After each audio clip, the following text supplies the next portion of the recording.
Hello and welcome to Behind the Mic here on ASTV Productions. It's a pleasure to be back with you again on another Friday evening, wherever you may have tuned us in. Once again, Jonathan Hodgson back with you for another week. We have a fun show lined up for you this evening. We're thrilled to be joined by CTV Calgary Sports Director Glenn Campbell to dive into the sports scene in Calgary and specifically the start of the Western Hockey League season for the Calgary Hitmen, a little bit on the Alberta League, and of course, having some fun with the return of Darryl Sutter to the Calgary Flames. And after Glenn, in our final block, we'll be joined by ASTV host JD Houghton to go around the horn on the rest of the Western Hockey League and preview what's coming up for JD over on the Sask Sports Show here on ASTV. A reminder, you can find all of our past shows with people like Jamie Thomas, Jerry Howarth, Peter Labardius, and more. You can find that on ASTV's YouTube page where all of our archives stay, as well as all of the rest of our shows here on ASTV. We go live on Facebook and on our YouTube page, of course, every Friday night. So we're going to take a quick break and we'll be right back on the other side with Glenn Campbell from CTV Calgary. We'll be right back. Thanks for watching.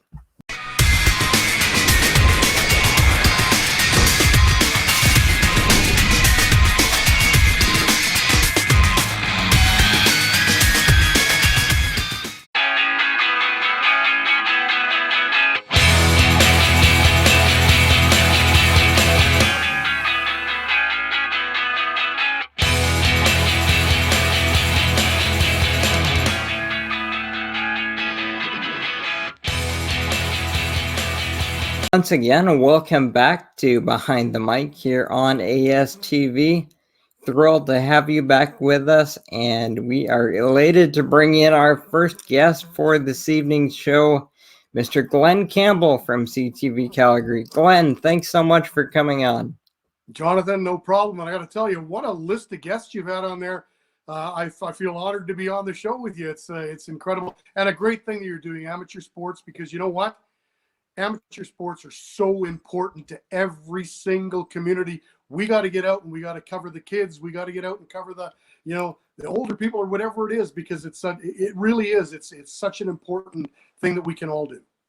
Absolutely, and that's part of why you're a perfect person to bring on. And we had somebody who's in a similar situation to yourself.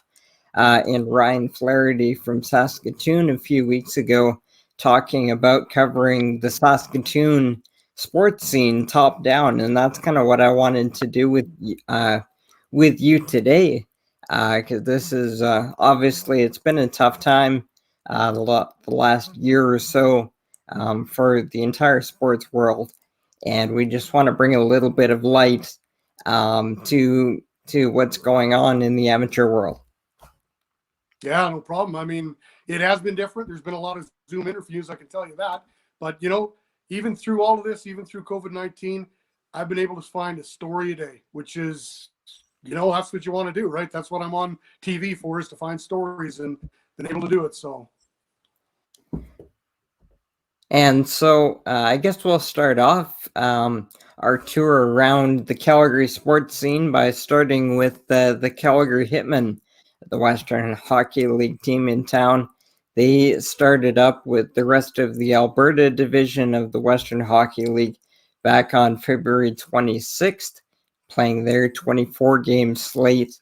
How good is it to see the Western Hockey League and the Hitmen finally get their chance to get some form of a season in?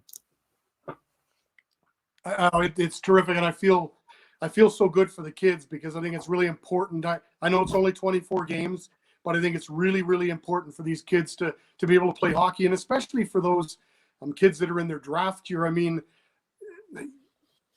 besides to this, what would they have had? Even if it's only 24 games, at least they can show some something, and it was really good to get going on. The Hitmen are playing in a different arena this year just because of the whole COVID situation. They're playing out of the Seven Chiefs Sportsplex. Got off to a really good start on the weekend, 2-0 victory in the first game. They lost in overtime to Red Deer in the second game, but not a bad start. But he talked to head coach Steve Hamilton. He says, we've got to be really patient with these kids because they haven't had a game. They hadn't been playing a game for a while. And, there's going to be mistakes out there. And I think the key with this is going to be a lot of patience. Calgary Hitmen lost a lot of players, a lot of key players, and it's going to have to be that mentality that everyone's got to chip in to get the job done for sure.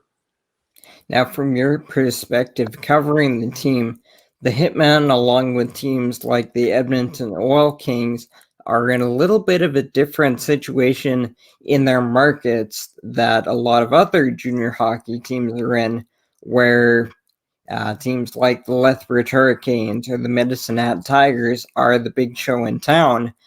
How do you think teams like the Hitmen and the Oil Kings fit into their markets, obviously being the kind of the little brother to the NHL team in town?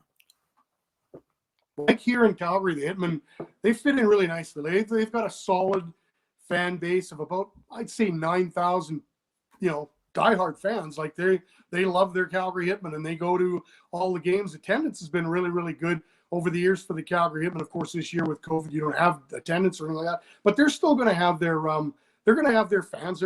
People will be watching and looking at highlights and things like that. Again, a different year, but it's solid here. Calgary Hitmen, they've done a really, really good job of marketing themselves, of coming up with great game day promotions, and they've found themselves a niche here in Calgary, for sure.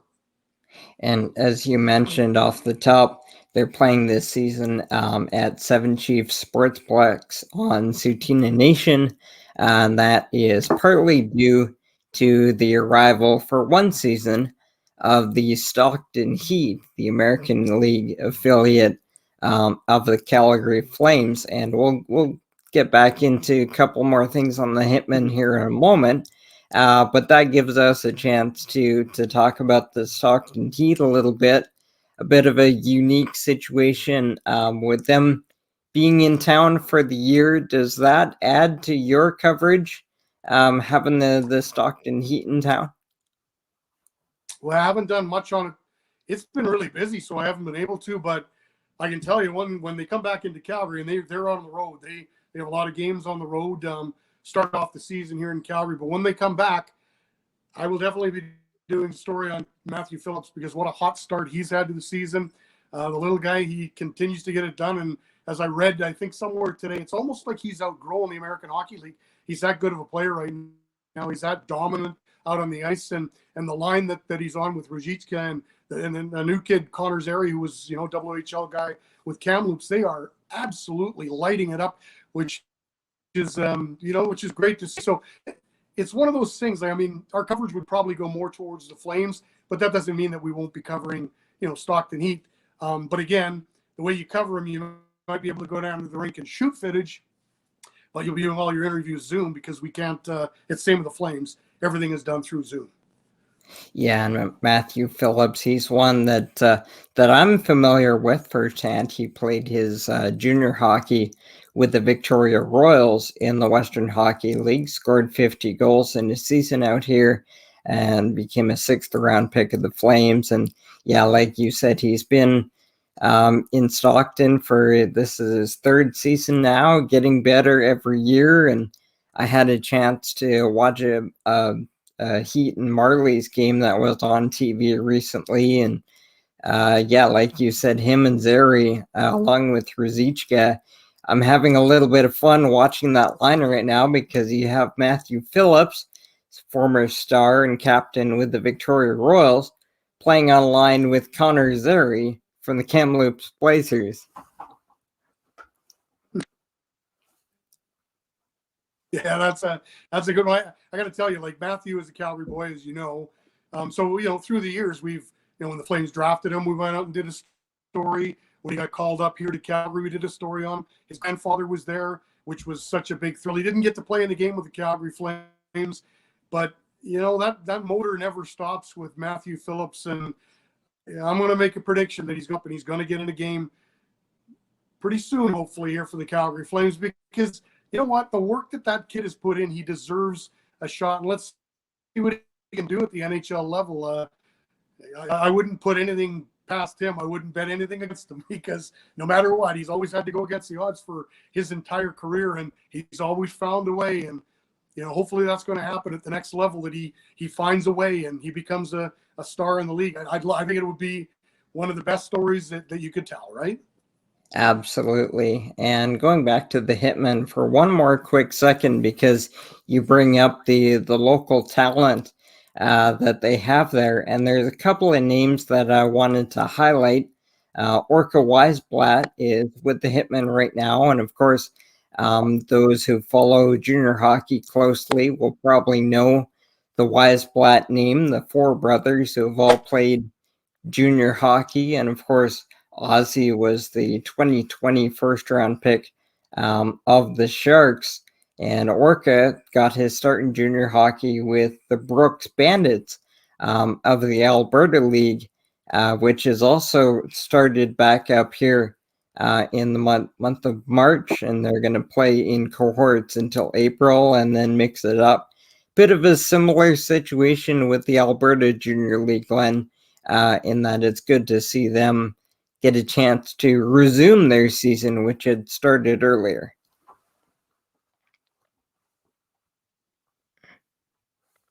Yeah, and then got put on pause because of a lot of positive COVID tests.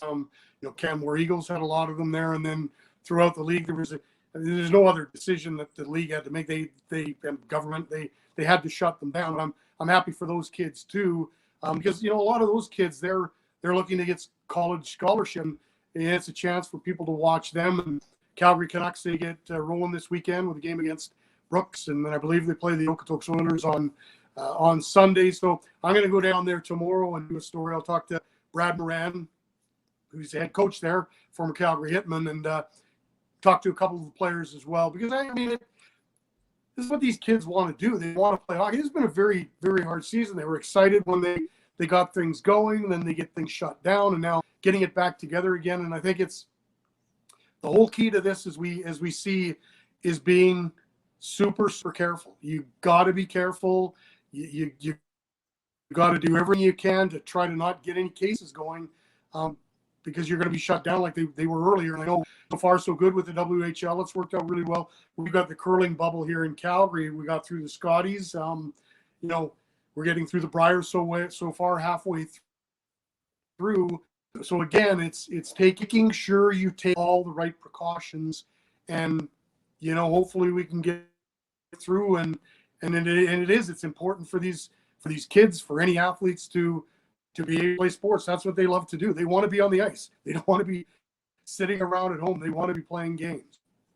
Absolutely. And before we take off from junior hockey, the other family note that I wanted to bring in addition to the Weisblatts, is Dakota Krebs, who graduated from the Hitmen after last season, going on to the University of Calgary. Recently got an amateur tryout with the Toronto Marlies, and he of course is part of a great hockey family, the Krebs family, from nearby Okotoks. And of course Peyton Krebs was the first rounder of the Vegas Golden Knights and recently played at the juniors with the Weisblatts, the Krebs. That's pretty impressive to see a couple of, dare I say, Sutter-ish type hockey families.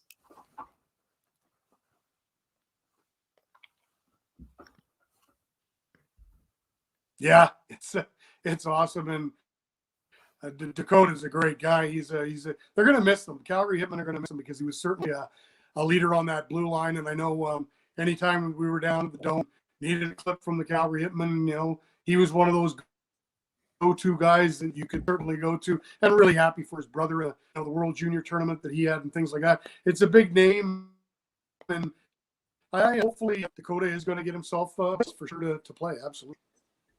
And before we go to our first break, I do want to talk some Flames with you because it's been a big week around the Saddle Dome with the Calgary Flames rehiring of Darryl Sutter as head coach after relieving Jeff Ward last Friday. What's the temperature been like around town with Darryl Sutter back?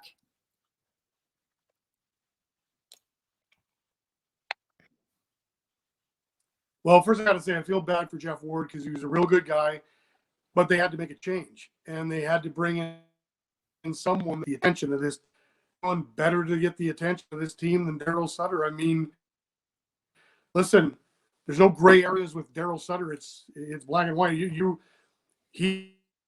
going to tell you role in the team, and you better play that role that he tells you to play. And if you don't, you won't play.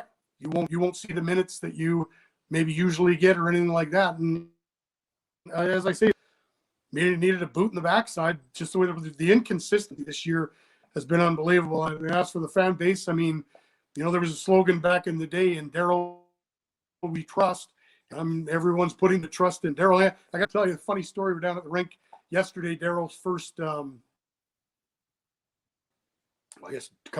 first day that he was back on the ice with this version of the Flames, and we were talking amongst reporters, and the ones that from Darryl was here the first time, Mark Steven, Eric Hatchick, he's around a little bit, and myself. There's only 4 of us, so it's kind of things come full circle. But there's not many of those reporters that Darryl and the Flames, but I guess there are a few of us around.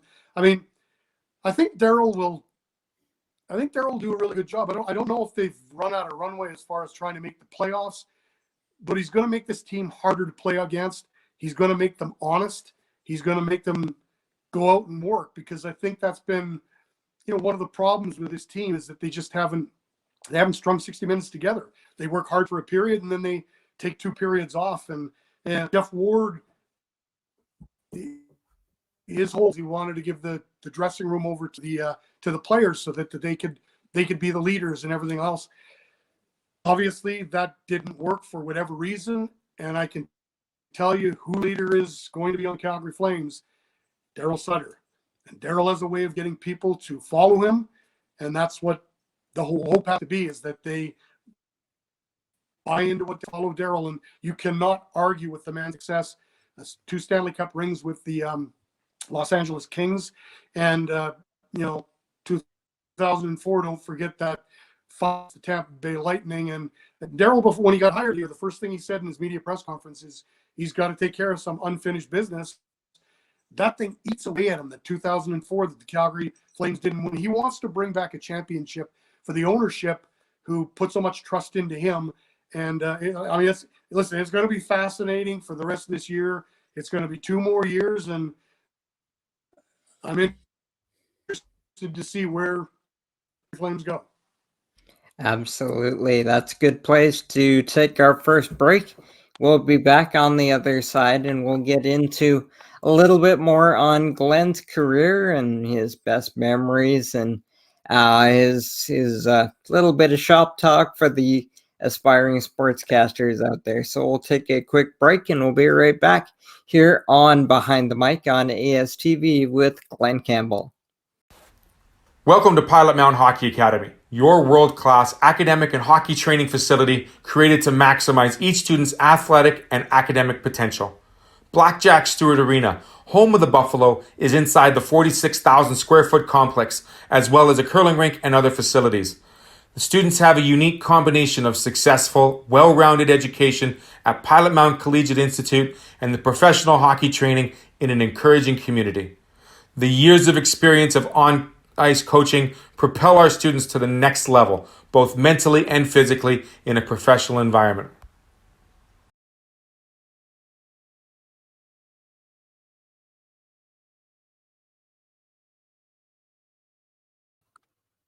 And welcome back to Behind the Mic here on ASTV. Jonathan Hodgson visiting with Glenn Campbell from CTV Calgary, talking some junior hockey in that first block and a little bit of Calgary Flames. And in the second segment here, Glenn, I wanted to get into your story because that's a big part of why we're doing this show, getting to know the people behind some of the great sportscasters. And you have been on my list for some time because, as I've told you off air, I grew up watching you on the evening news in Calgary.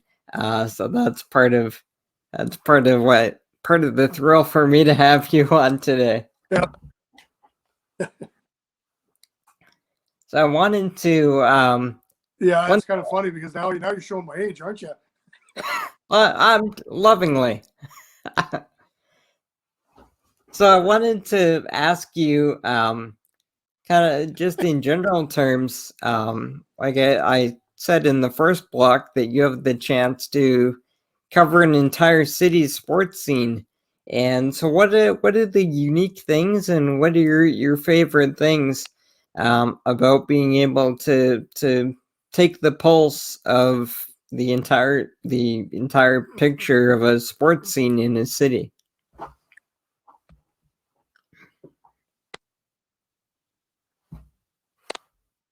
Well,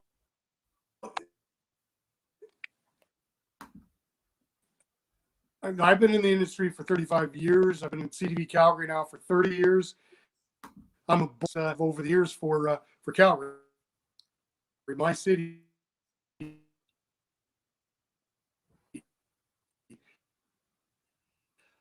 Um, as for his highlights, I mean, the Stanley round to the Stanley Cup final. I was in every city with a photographer because it was such a wild road, and every time the Calgary Flames got past, you know, whatever, like, I can't believe they did that. I can't believe they're going to the next round of the playoff. And sure enough, they did. It was just, it was, imagine just to see the city, how they got behind it was, absolutely incredible. Other highlights that I've had, of course, I've covered many great cups. Calgary Stampeders have been in. Vancouver, I was actually in Whistler. Covered that, which is a highlight of a person to do. And also one of the things that I really, I took over the coverage of the rodeo and chucks for Stampede from the great Russ Peake.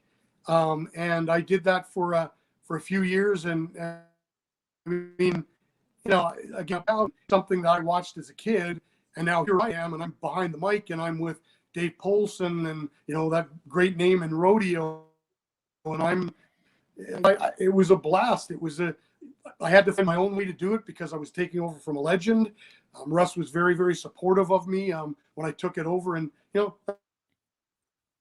that's for sure. That's one of the highlights that I've had in this history, and plus that, just doing so many stories, so many amateur stories. I mean, you think back to the stories that you've done, and I mean,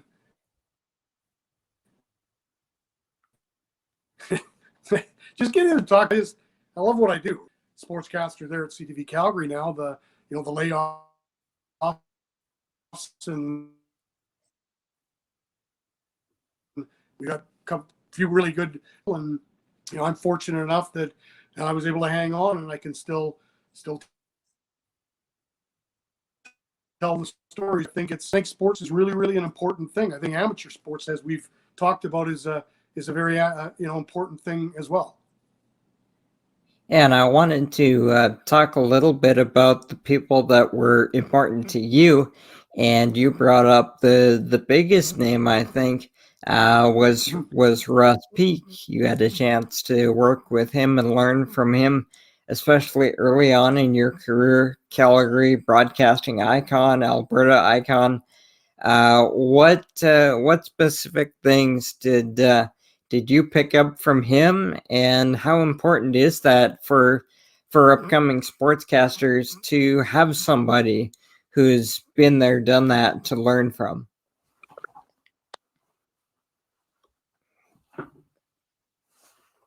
Oh, super important. And first of all, Russ passed away not that long ago. which was a bad day for all of us at the CTV Calgary family. And he was a consummate professional. I mean, it didn't matter that Russ had been there for 35 years. I remember him after shows, he would go and take that tape and he would go and watch what he did. And he would see what things he could improve on. And it just goes to show you, like, you can always work on to improve yourself. It doesn't matter how long you've been in the industry or anything like that. It's always a good thing. It's always a good reminder to do those things. And, I mean, Russ, man could have like you wouldn't believe. And he was slick. He was so cool, calm and collected on the air, no matter what was coming at him. There was no problem. Russ would handle it. There was never any problem that he wouldn't. He had that wicked sense of humor, and if anything did go wrong, it was he'd handle it, and get through it like nothing had happened. And he's not the only one, of course. Ken Newans, Ken Newans hired me, and I'm forever thankful to Ken for giving me the job in sports in Calgary. And the thing you take away with Ken Newans, there was never a bigger booster of local sports, of amateur sports, and Ken Newans. I mean, Ken would go to, I don't know how many games Ken would go to through a year, but he'd go to university, he'd go to college, he'd go to, Hitman, he'd go to junior, he'd go to this. That's what he loved to do. And he made sure that we all knew, the importance of local, the importance of amateur. It's not just the professional teams that we cover. That other side, you have a good mix of the pro sports and of the local sports, the amateur sports. Yeah, just a couple of more things that I wanted to get your recollections on before we let you go here. We talked in that first block about Darryl Sutter coming back to coach the Flames, and I do have to take you back to that spring in 2004. I was 12 years old, living in the city back then, so I didn't really understand what I was seeing fully. But what do you remember about how that city, how Calgary came alive when the Flames ended their 9-season playoff drought and made it to within one win of the Stanley Cup? It was amazing. It was, I guess the way I described it back then and the way I'll always remember it is it was electric. The Red Mile was, I mean, Flames fans, people in Calgary, they lived and breathed everything going on. You didn't miss any of it. And you know what? It would, like, when a team like that goes through, and it was such a surprise run, it really is a way of bringing a city together. And I think that happened for Calgary. I really think people, you just have fun. You have fun with other people that you meet on the street or in the bar or wherever it is. And I didn't ever get to go to the Red Mile because I was too busy. I mean, I was too busy doing. But again, that's a pleasure. That's something that I got to do that not a lot of people would be able to do, and that's a privilege to give that coverage to the city of Calgary. And it was back there one day because, like I say, I really, really believe things like that brings people and cities together. Absolutely. And the only other the last thing that I wanted to bring up that we haven't done yet was talk a little bit of baseball. That's a sport that's had a bit of a tough go actually within Calgary the last jeepers 20 years almost since the Calgary Cannons left.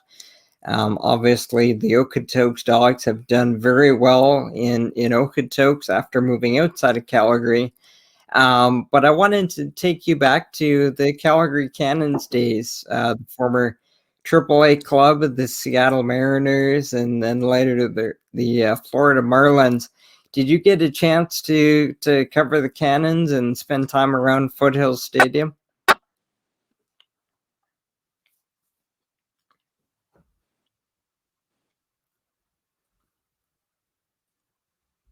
I'm sorry I missed last bit there.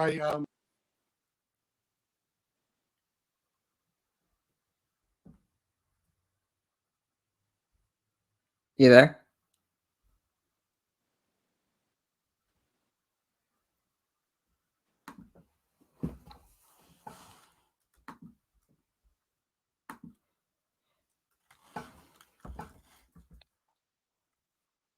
Yeah, if you want, I can. I think I know what you said. I think I Yeah. know what the question was. Yeah, But, you broke up right before my baseball question. those were great days. The Calgary Cannons. We yeah.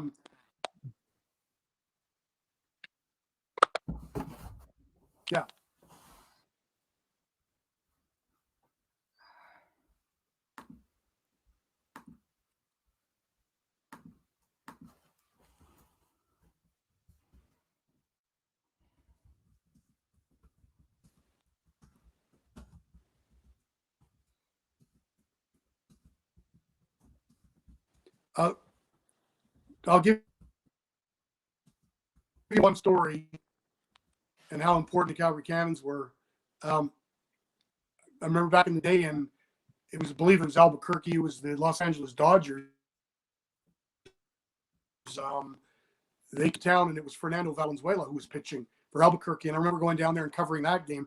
And that's with another team, but like we had so many great players played for the Calgary Cannons. I mean, through the years, A-Rod, Tino Martinez, Rich Amaral, like you can go on, like you can go on and on about the players.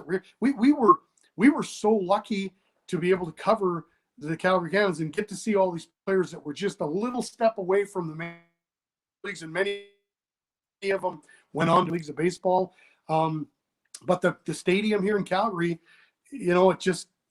it got run down, and there was no money put into it. And the season that they had to play, I remember we had some snowstorms and things like that, and it was just time that they had to pull it. The Calgary Vipers came in, they tried, it didn't work, and then it was the Calgary folks. I got to tell you, for a center the size of Oak, that is the most beautiful stadium that they have there, and they are doing a fantastic job. And let's hope those guys as well get back to the field, because it's important for those kids to play this kind of ball and then go play college ball. But a lot of memories from the Calgary Cannons. I mean, Russ, Peake, and I remember, as a matter of fact, we did play-by-play of the Cannons for one season. I think it was only a few games, but that was another highlight that I had as well. That's awesome stuff. Well, Glenn, we're gonna have to take another break here in a moment and say goodbye to you. But I wanted to give you one more chance to speak to these aspiring sportscasters out there. If you have any kind of wisdom or thoughts you want to leave people with who might be wanting to get into sportscasting.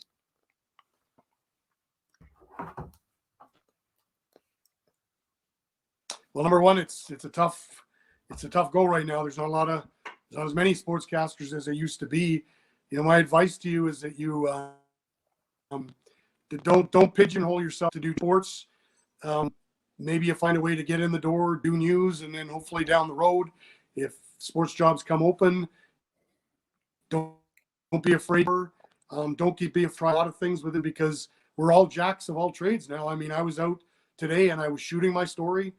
I have to edit my story. I have to write a web story, and then I'm still at my broadcast tonight. So, you got to be willing to work hard, and hopefully with the hard work that you put in, hopefully and if you have a dream, you try to go for that dream, and you never know what could happen. And I know I had a dream, and my dream came true. I have one of the best jobs that anyone could ever have, and I'm just very, very appreciative of what I get to do. Absolutely. Well, we're very appreciative of you for coming on and spending some time with us and talking some hockey and some stories. Glenn, thanks so much for doing this.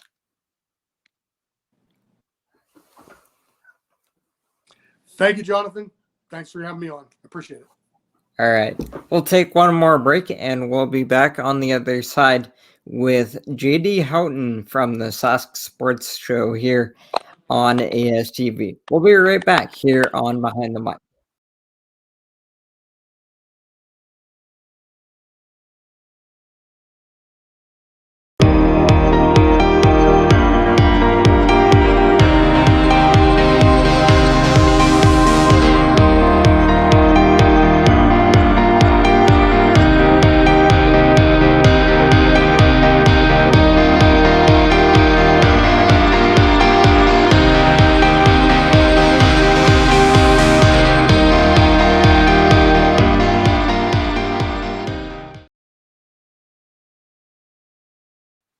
And once again, welcome back to Behind the Mic here on ASTV. Thanks so much for making us part of your Friday night.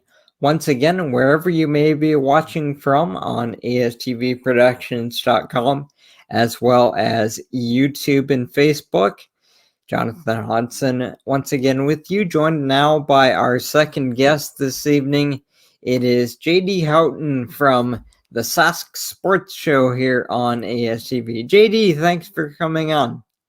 Thanks for having me, Jonathan. It's exciting to be on the show finally. Absolutely. We've been trying to do this for a while, so yeah. Glad that it finally worked out.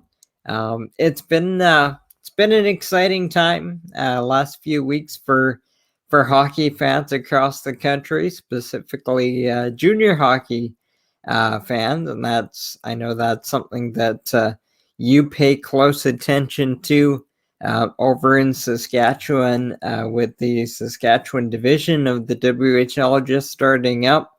What have been the early developments in the Saskatchewan division of the Dub? Well, obviously, the first thing that I think everybody wants to see and talk about and speculate is Connor Bedard, the exceptional status player that he's the first ever WHL player to get granted exceptional status, and he got drafted in the first overall pick to the Regina Pats. So I think that's all the hype around, especially because they're playing in Regina, obviously with no fans, but the whole hub that they have with all 7 teams, 5 from Saskatchewan and 2 from from Manitoba. They've brought in Swift Current in because of the fact of the provincial guidelines and whatnot. But it's going to be exciting because they're playing each team's playing 24 games in 46 days. So that works out to just short of a game just shy of 2 days. And, with the first game, Regina will be taking on Prince Albert, the second game at 8 o'clock Central Standard Time. And I think it's Moose Jaw and Brandon playing in the very first game to start off the WHL East Division hub. So that's all the excitement out there. This Friday, the puck drops. Everyone's going to be excited. I know I've got my WHL or the CHL Live subscription to watch it, and I've been keeping up with the Central Division. But it's honestly the big hype besides Connor Bedard is with only playing 24 games and having a short turnaround between games. How are teams going to react and plan for that mentally and physically? Because it's going to be probably in their lifetime, this is going to be the most grueling test of playing hockey in such a short span of just shy of 2 months. So that's going to be exciting as well. Yeah, absolutely. And the kind of the typical Western Hockey League season sees them play probably 2 games on the weekend. Sometimes they play 3 straight, but for the school-age kids, there's not a lot of weekday games. Occasionally there'll be a Wednesday, occasionally there'll be a Monday, but this 24 and 46, like you say, and one of the other divisions is 24 and 48. That, and considering that sometimes we forget that these players are kids, that is going to be short, but it's going to be a very demanding grind on these players. Yeah, and like you said, the season usually starts the last weekend in September, and it goes until I think the end of March, and then they usually start the playoffs in April. And then if your team, you could play up until the third week in May if you make it to the Memorial Cup. So that's a long grind. They play 68 games. Like you said, sometimes 3 straight home and homes, and then they have to drive to, wherever they have to drive to for a third game on Sunday. And for these kids too, like Connor Bedard or any of these young, 16, 17-year-old kids, like they're still having to do schooling during all this too. And the nice thing is they're all set up in the same place in the University of Regina dorms, which is nice. So they can still mingle amongst themselves. I don't know how they have it set up with if each team gets a floor and whatnot. I'm not 100% sure on that, but I would imagine so. And at least there's still that team building that they can do off the ice as well as on the ice. And then just trying to schedule practices in whenever they don't play for that 1 or 1.5 days that they don't play in between the next game. It's going to be, I feel like teams are going to become closer faster with this really tight schedule. And because I know all the teams are there already and they've been able to, some players are coming back that they haven't seen their teammates in a while. And it's just going to be good for them to get back on the ice and play some hockey and experience the WHL for what we should have got this year. Exactly. And you've brought up Connor Bedard a couple of times. And he is a former guest on your Sask Sports show. What do you remember about your conversation with Connor?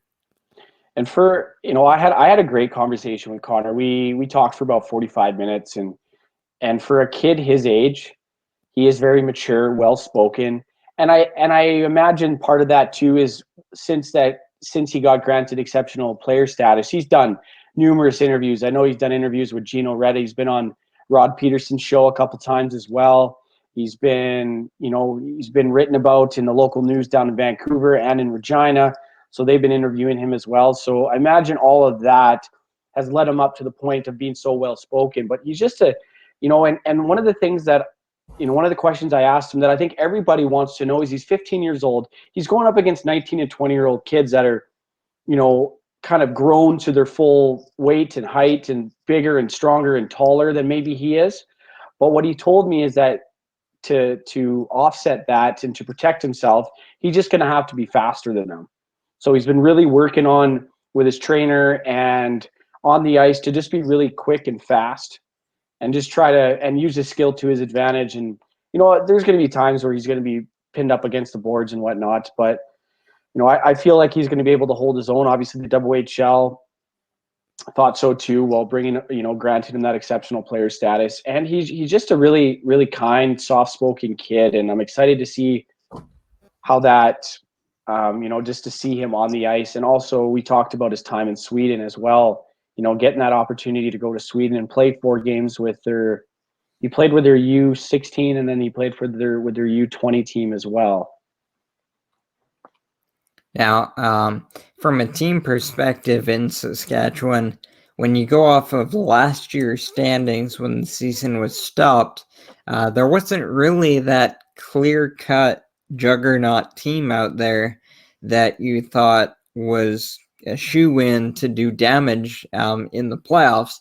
But there was a lot of similar teams, and it was very competitive. I know from my perspective, I covered the Saskatoon Blades a little closer, and I know that they were excited because it took them a good half the season last year to transfer leadership really from the Kirby Docs of the world to the Tristan Robbins and Kyle Kunkovic, and they were really picking up steam going down the stretch, and we're nipping at the heels of the tops in the division. And I know that this season might be a little bit different focus, and of course, no guarantee of playoffs or anything like that. But if you had to look at the teams, is there anybody that you're excited to get a look at this year? Yeah, like you brought up the standings, and Prince Albert Brandon, Winnipeg, and Saskatoon, I'm pretty sure, rounded out the top 4, at least out east. And because Saskatoon got in with that last playoff spot, which was, for Saskatchewan. We're looking at the East Division for all the Saskatchewan teams: Prince Albert, Winnipeg, Brandon, and then Saskatoon. But I'm excited. Obviously, let's start in Saskatoon. I'm excited for the Blades. They're I know you've had Scott Walford on your show, and he's unfortunately not going to be coming back. But they do have, Kyle Kinkrovic? Kinkrovic. He's I saw him a few times when I moved to Saskatoon. He's an exciting player to watch, and and then they just released today that they're going to be running with 3 goaltenders. So veteran goaltender Nolan Meyer's going to be coming back. They got McInnes backstopping him, and then they got a young guy that's actually from the Saskatoon Contacts that's could get a few games in, which is exciting. So at least we know that in their back end they can rely, because I know McInnes, he had a mind-blowing rookie season. He went 14-5, and he had just over 900 save percentage. So that's going to be exciting to watch. And then there's always Prince Albert. Prince Albert's been dominant for the last 3 years. They've been dominant. So it's going to be exciting to watch them play as well, to see, and to have Max Paddock, who was in Regina, now going to come back and play against his nephew, which is the GM of the Pats.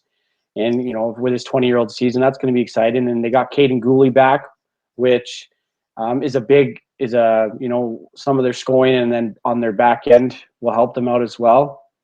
And then we move over to Winnipeg. They had, I'm not sure if Michael Savoy is going to come back because he's in the USHL right now, but he was one of I think he led the league in rookie scoring last season. And then you have Michael Tepley, which was pretty sure their leading scorer, and he's coming back. So it's going to be exciting. I'm not sure who they're going to have in net this year, but probably those 4 teams. And then Brandon, obviously getting Braden Schneider back is exciting for them as well. And and then also it's going to be, to look at the Reginas, the Moose Jaws, and the Swift Currents that finished, near the bottom of the East Division last year. It's going to be exciting because I've talked about this with other people on the show. You get an overtime win and a couple wins string together, and you go through 12 games, you could be 6-3 and 3, and be in that contention to, a couple of good bounces go your way. So for them, it's kind of hard to see what they're going to do, if they're going to play for future development or they're going to play to win. Oh, that's a good point. And I was going to start that conversation later, but that leads right into it. A thought about how the different teams are going to approach this year and what they want to get out of it. Because my train of thought on that is, I want to be careful how I phrase it, so I don't phrase it too strongly. But you look at teams like you mentioned Prince Albert. I look at in the West teams like Portland, teams like Vancouver, who are in win now mode. But then you look at teams like Prince George out here, or Swift Current in Saskatchewan. Is this a little bit extra of a gut punch? I guess I would say, for those teams who are in a win now mode, to not necessarily have that carrot to play for now. Yeah, and that's, it's a good point that you brought up, that, because that's a hard thing, to look, like I said, if they're going to play to win or play to develop, and see what they have. And in my opinion, and this is just strictly my opinion, those kind of teams, I imagine all of these teams are going to compete because they haven't played a game for either just under a year or just over a year by the time this gets started. And I imagine they're all going to be excited to get back on the ice and compete. But, I feel like some of those teams may just kind of see where they are for the future, and what they can build on for the future. Like the Prince Georges, the the Swift Currents, the Moose Jaw, that have guys that now are in their second year, and get that more playing time and get that more power play time, and get some of those younger goalies in too, because those are going to be the future of your team in a year or so, and you're going to want to see what they have and what they can bring to the table for your team. And I realized that Swift Current's still rebuilding after they won the Memorial or the WHL championship in 2018. And they're still feeling the effects of that, with having, I think, 10 wins last season and maybe 12 wins the season before. So it's a tough thing to kind of, keep rebuilding year after year. But I feel that, they're going to get a good look of who they have on their team and who's going to be able to compete and who they want to bring back in the I guess late summer for training camp. Yeah, for sure. And I look to a team like the Victoria Royals out in BC. They were a team last year that had quite an older team. It didn't fully show in the standings. They weren't a dominant team, but the feeling around them going into springtime was, get us in the playoffs and we'll be dangerous once we get in. Because the way they were built last year, they of course had their 20s, but then they had 9 19-year-olds, and they didn't get the opportunity to finish it out with that group. And like we've kind of been talking about with different teams, junior hockey is so cyclical in your windows of winning. You talk about Swift Current, went all in, knowing that there's a back-end price to pay the next few years. And while it might not be that dramatic in Victoria, just a couple of days before the day actually before we recorded this episode, the Victoria Royals announced that 4 of their 19s will not return for a variety of reasons. I know Jacob Haroff, a defenseman, is going to college, but in that 4 that they announced was Captain Philip Schultz, who was a character guy, a play every position guy, by all accounts, kind of a glue guy in the room. So I look at a team like them that kind of had probably their last good shot before having to retool. So I wonder what they're going to be able to do. Obviously, they do have Braden Tracy coming back from the Anaheim Ducks, where he was playing with their American League team on a temporary loan while the WHL was off. But it's just interesting to see the different situations different teams are in and the different ways they're going to handle it.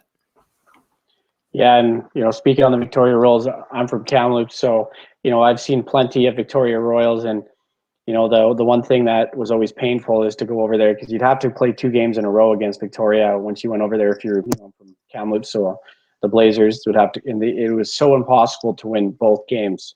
I don't know what it was about going over there, but it was impossible. But you bringing up that how many 19-year-olds they had, and I don't know if you can correct me, but I feel like they might be kicking themselves for getting rid of Brock Gould, which was, I feel like their goalie of the future. But they had to give him up to get Adam Ivanoff and Braden Tracy in that trade between Moose Jaw. And, he was an 18-year-old, I'm pretty sure, 17 or 18-year-old, and he was a good-looking goaltender for the Royals. It's good that you're getting Tracy back, but I don't know who you have in net this year going into the bubble in Kelowna. Yeah, that was obviously when that trade went down, Braden Tracy and Adam Ivanoff coming over from Moose Jaw to Victoria giving up the principals that they gave up were Brock Gould and Nolan Jones, the young defenseman. What I look at more in that deal, now that we're a year out from it, is Nolan Jones. He was a good young defenseman, and with some top-end defensemen coming off, like Scott Walford, who got traded last year before his 20 year, he probably was going to have a big role in that decor. But yeah, Brock Gold was an interesting case in that when he came in, there was a lot of big hopes for him in Victoria. But I believe he started when Griffin Outhouse was finishing up, and then he was behind Shane Farkas. And on the ice, he had good spurts. I just don't think it ever progressed to the point with him where they were able to say, yes, he's our guy for the future. So when that trade situation came up with Moose Jaw, when they were able to get Adam Evanoff, that, I think, in their minds, if we would have had a normal season, continued their trend of having elite goaltending. Because Evanoff, before his injury troubles last season, he had a lot of success in Moose Jaw. So he's a guy who had done it before. So you look at Victoria's goaltending with, of course, the historic run of Griffin Outhouse. Shane Farkas was superb before his injury last year. So I think they were looking at extending, getting an extra year of top-end goaltending with Evanoff. I think Evanoff, in my mind, could have been, in a normal world, could have been the most important player in that trade, including Braden Tracy. Getting the chance to watch them up close when Tracy came over, of course, huge numbers, huge offensive numbers on a struggling team in Moose Jaw.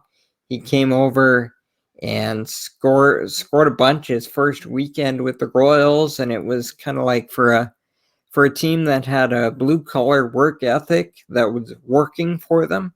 It was like, this is our missing piece, because they had to outwork teams to win, and they were doing that, and now they had scoring punch.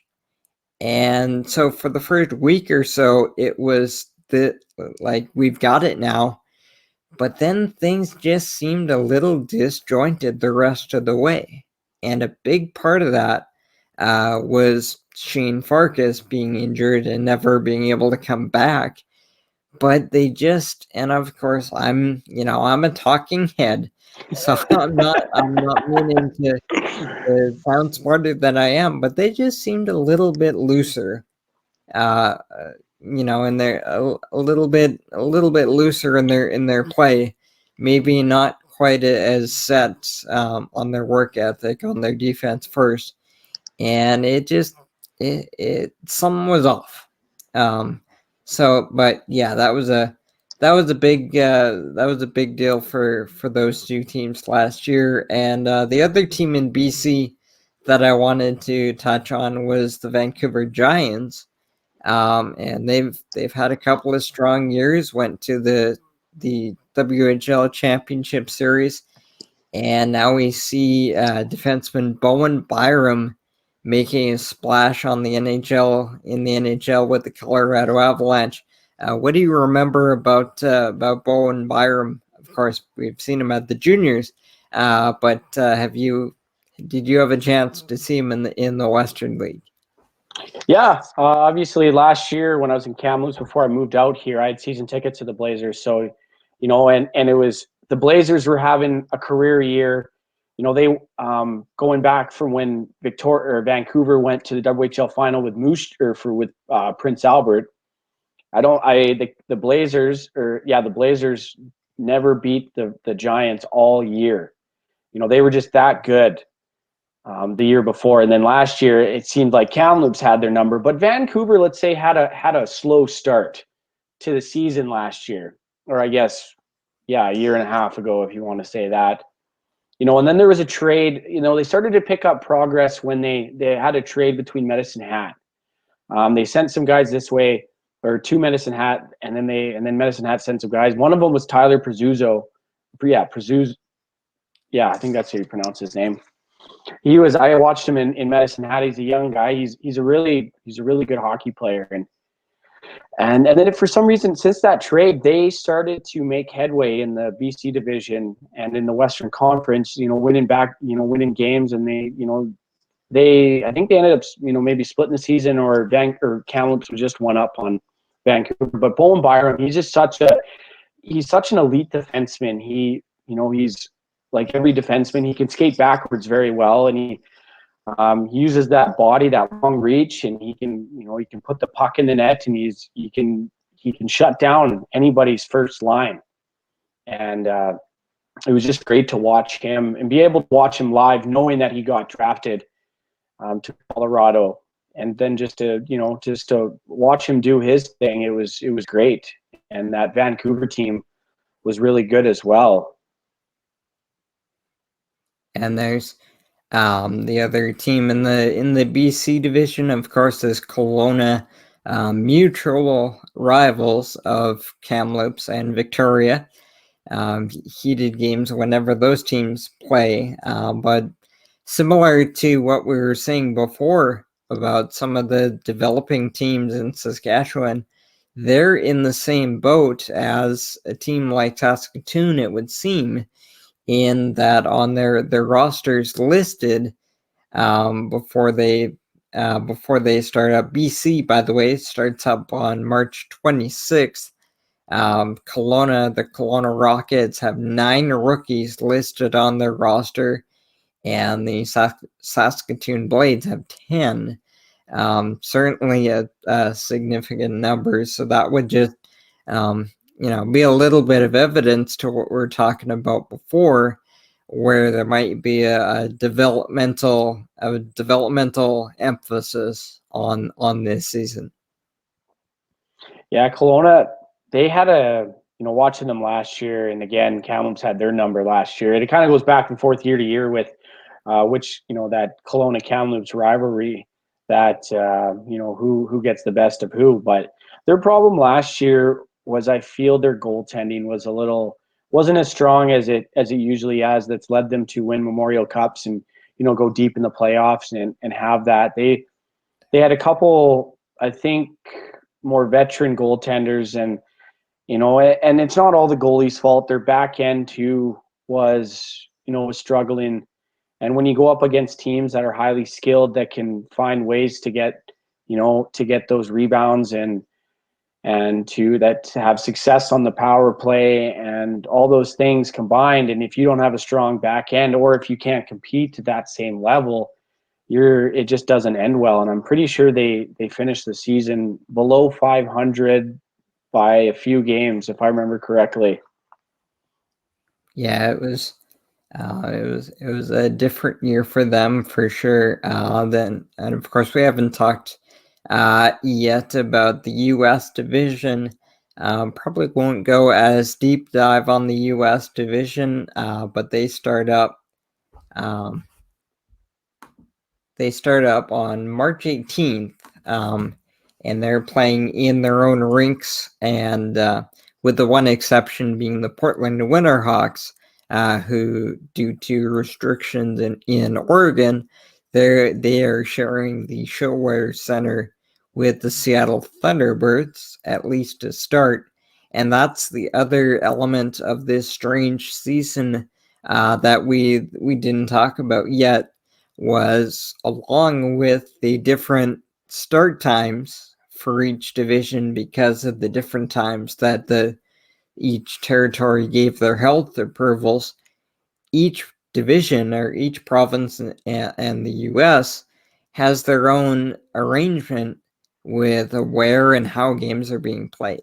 Like you mentioned off the top that Saskatchewan is in Regina. And then we talked with Glenn Campbell earlier in the show, and they're playing in their own rinks, except for the fact that the Hitmen have been displaced by the Stockton Heat, who have been moved up to play in the Saddle Dome. And the Edmonton Oil Kings are playing at the downtown community arena in Edmonton and not being able to use the NHL building. So that's just another quirk this year, where it seems like, there's no standard situation for anybody this year. It seems everybody's doing something different. Yeah, I know the Central Division, and they're only playing on weekends too. They're not playing during the week. They're just playing. I think because they only released the first 2 weeks of their schedule originally, and then they just released their next 3 weeks. And I think that they're all, for all the teams that are playing in the next 3 weeks, they are all playing Friday, Saturday, Sunday against the same team. That's kind of what they've gone to, because they needed to, obviously speed up the time of when they're finished. But that's, playing 3 games in 3 nights is not going to be easy for any of these teams. And then you look at Regina, obviously the hub, they're all playing out of the same arena, the Brandt Center. So no one really has that home ice advantage, because there is no fans. They all get to take a turn being the home and away team, which is going to be weird because you're all playing in the same building. Then you move over to Kamloops and Kelowna, which are hub cities. So Kelowna is going to house the Victoria Royals, and the Kamloops Blazers are going to house the Prince George Cougars and Vancouver Giants. And I've actually talked to my buddy out there, and because I was curious about back-to-back nights. When you are you able to stay at a hotel? Nope, you have to drive back and forth. So from what he explained to me, they might have changed the rules, but that's what he told me, that they're, after the game on the Friday or Saturday night, they're going to have to drive back to Kamloops or Kelowna and then drive back as well. And then with the U.S. division, it's, that's great that they're playing weekend and weekday games. So it seems like nothing's really changed in the U.S. division, but minus for the Winterhawks playing in Seattle in the home of the Thunderbirds. But can't really, if Oregon's not letting them, they have to do something and share a rink or rent a rink somewhere else. But that's nice of the Thunderbirds to let them use their arena to get all their games in. Yeah, for sure. And we talked at the top of the segment about your show, the Sask Sports Show, and we talked about your interview with Connor Bedard from the Regina Pats. And I wanted to jump back to you a little bit. Obviously, Bedard was a great catch and a great interview. What are some of the other shows that you've done and interviews that you've had that you've had a lot of fun with? Well, probably minus the Connor Bedard, because that was a great interview. But I actually did a special. Trying to think here, before Christmas, I did a special with the bunch of girls from the Saskatchewan U18 Female AAA Hockey League. And they created a video kind of just saying "Let us play" with hashtag "Let us play" movement that went around starting in Vancouver. And they were upset that they weren't able to play, but the WHL and the NHL have announced that they are going to start the season. So they were a little upset about that. So I had a big panel of each girl from each team to represent each team on the show, and we just, I kind of just sat back and let them talk amongst themselves, throwing in questions here and there that they all can answer about, their frustrations. How does this affect them in playing college hockey and whatnot? So that was a big interview I've done. Obviously, with my passion for the WHL, kind of getting into it, I've talked to one of my good buddies from Kamloops. He's a play-by-play guy for the Kamloops Blazers. I had him on the show. That was a fun interview. I've had Les Lazarick from the Saskatoon Blades on my show. That was great. And actually, the show that just aired yesterday for the Sask Sports Show, I interviewed Team Saskatchewan skip of the 2021 Scotties, Sherry Anderson. So that was a pretty exciting, to get into the curling world. I've had some good interviews with some baseball academies as well. Going Yard Baseball right here in Saskatoon. I got to talk to their founders and a couple of their players, and then also a Premier Baseball League out here. I got to talk to a couple coaches from that league as well. So I've tried to, because I in the Sask Sports Show cover every sport and and whatnot. Yeah, and kind of on that thought, you're in a similar vein to what we were talking about with Glenn Campbell from CTV Calgary, where he is the sports director for CTV Calgary. he keeps his finger on the pulse of everything going on in Calgary, from NHL, junior hockey, CFL, whatever there is out there, he's on it. And that's what I like about the Sask Sports Show, is it's not just the typical WHL. You're keeping your finger on the pulse of everything going on in the province and shedding some light on some really deserving athletes and teams. Yeah, it's it, and obviously my passion has always been hockey, and I've developed a passion in the last few years for the WHL.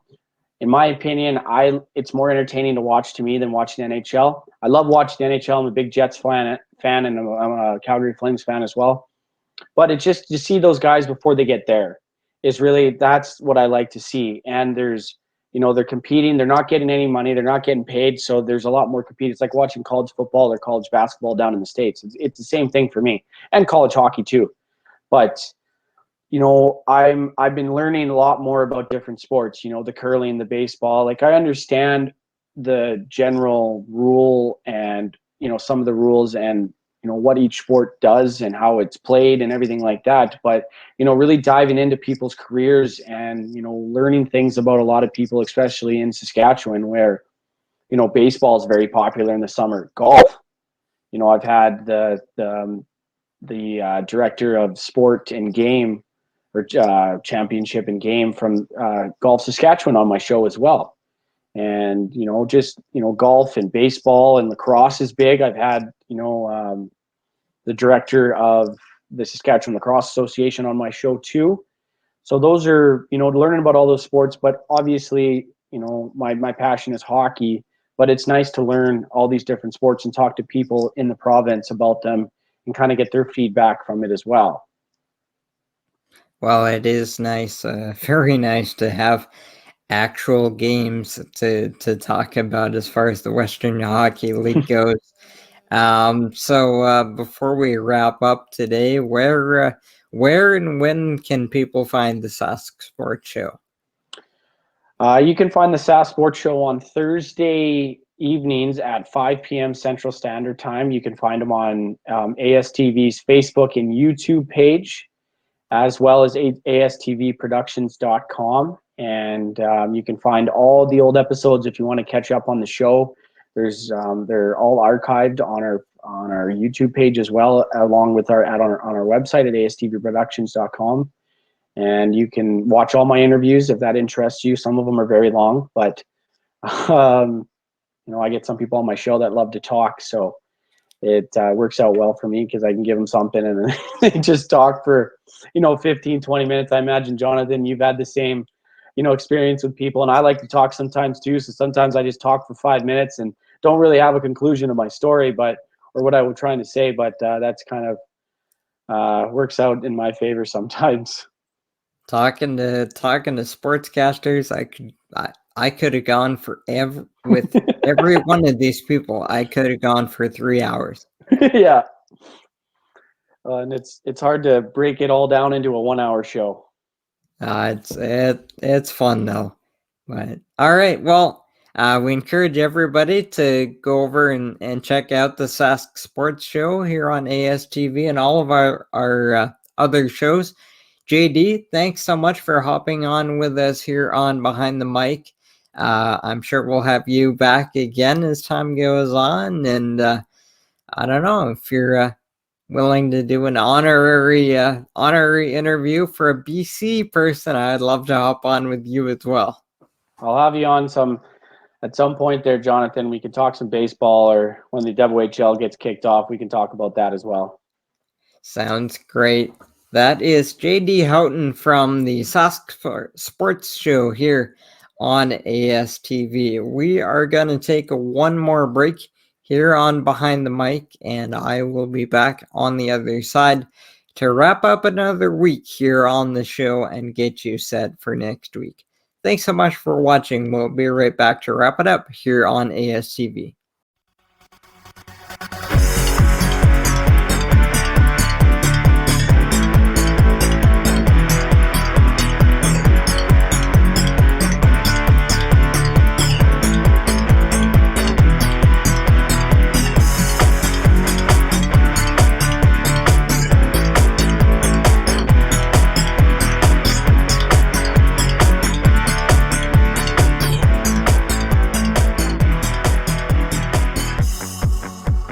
And once again, welcome back to Behind the Mic here on ASTV, ASTVproductions.com, YouTube, and Facebook.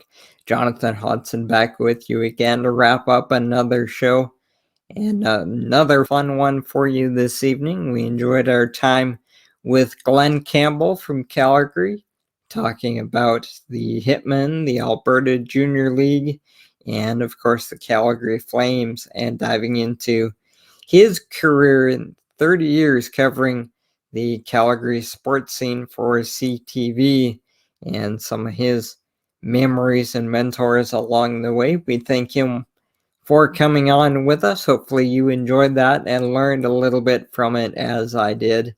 And in our last block that we just wrapped up, joined by JD Houghton from the Sask Sports Show here on ASTV. We encourage everybody to check out his show and all of our other shows here on ASTV. We are at astvproductions.com, and all of our shows live on in archive playlists on ASTV's YouTube home. And as you may have done tonight, we broadcast live as well on Facebook. We'll have another great show lined up for you next week, as we look to be talking a little bit of football next week on Behind the Mic. Next Friday, same time, same place. Friday night, 5 Pacific, 8 Eastern, across the ASTV networks. So once again, thanks so much for watching. My name is Jonathan Hodgson. For my guests, Glenn Campbell and JD Houghton, thanks so much for watching. We'll talk to you next week.